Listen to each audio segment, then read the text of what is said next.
Matter. Then announced a North Korean man hacked a Kansas hospital. Digital anchor Keith Grant listened into the briefing and joins us with the newest details. Keith. Mike, Rachel, this morning the DOJ says Rim Jong-hyuk was working for a North Korean military agency. The DOJ says Hyuk would cyber attack hospitals across the country, including one here in Kansas. They would not specify which Kansas hospital was affected.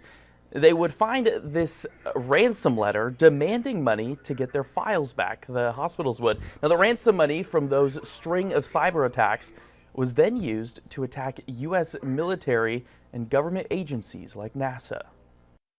As we've laid out in these charges, our cyber adversaries use ransomware operations for financial gain, to steal proprietary information from our most advanced tech companies, and disrupt our critical infrastructure. The Kansas hospital was the first of many healthcare systems to be hacked back in 2021.